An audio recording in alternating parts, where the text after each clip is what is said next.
গোৱালপাৰাৰ হুতাৰপাৰাত এটা লতামাকৰি বাঘৰ পোৱালি উদ্ধাৰ। গোটাবাৰীৰ সাত্তাৰ আলীৰ ঘৰত উদ্ধাৰ লতা মাকৰিটো। পূব গোৱালপাৰাৰ হুতাৰপাৰাত বাঘৰ আতংক। পুৱাৰ ভাগতে হুতাৰপাৰা গোটাবাৰীৰ সাত্তাৰ আলীৰ ঘৰৰ পৰা উদ্ধাৰ কৰে এটা লতা মাকৰি বাঘৰ পোৱালি। হাঁহ কুকুৰা খাবলৈ আহিছিল লতা মাকৰি বাঘৰ পোৱালিটো। বাঘৰ পোৱালিটো ঘৰৰ পৰা জালৰ জৰিয়তে উদ্ধাৰ কৰি পিঞ্জিৰাবদ্ধ কৰিবলৈ সক্ষম হয় স্থানীয় লোকে। অৱশেষত বন কৰ্মীক খবৰ দিয়াৰ পাছত শিমিলি তোলা বন কৰ্মীয়ে সমজাই লয় লতা মাকৰিৰ পোৱালিটো। News desk report, Assam news live.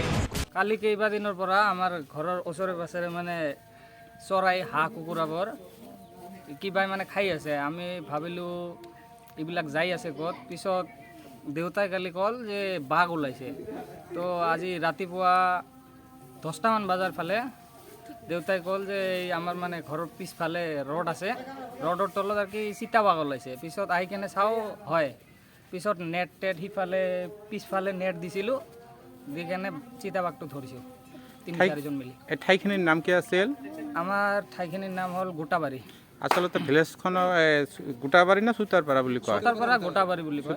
থানাটো কি আছিল? থানা মাটিয়া। কাৰ ঘৰৰ পৰা ওলাইছে? আমাৰে ঘৰৰ পৰা। আৰু দেউতাৰ নাম কি আছিল? দেউতাৰ নাম সাত্তাৰ আলী। কেনেকৈ মানে গম পাল যে ইয়াত বাঘ আছে? এই ৰাতিপুৱা মায়ে বোধহয় পিছফালে গৈছিল, যাই কেনে চাইছে বাঘ ওলাইছে। পিছত আমি গোটেইবিলাক যাই কেনে ধৰিছোঁ। কেনেকৈ ধৰিল? নেট বিচাই দিছিলোঁ, পিছত নেট জাল বিচাই কেনে দি কেনে এনে ধৰিছোঁ। পিছত জাপ দিছিল, তাতে আমি ধৰি লৈছোঁ। কেইটামান আছে না এটাই আছে? এটাই আমি এটা দেখা পাইছোঁ, এটাই ধৰিছোঁ। আমি মানে গোটেইকেইটা মিলি ধৰিছোঁ, মানে হাল্লা চিল্লাও কৰিছে। আমি আগৰ গোটেইকেইটা আহি মানে ধৰিছোঁ। এই ঠাইখিনিৰ নাম কি আছিল?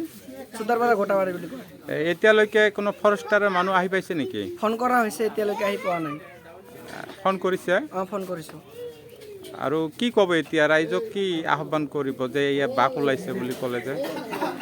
এতিয়া মানে কি ক'ম আৰু, ভয় হৈছে না? অঁ, ভয় হৈছে। আৰু আছে নেকি? আৰু আছে নেকি এতিয়া ভালকৈ নাজানো। মানে এতিয়াতো বাঘৰ বাচ্চা হয়, মানে থাকিব পাৰে নাপাৰে মানে। আচ্ছা আচ্ছা।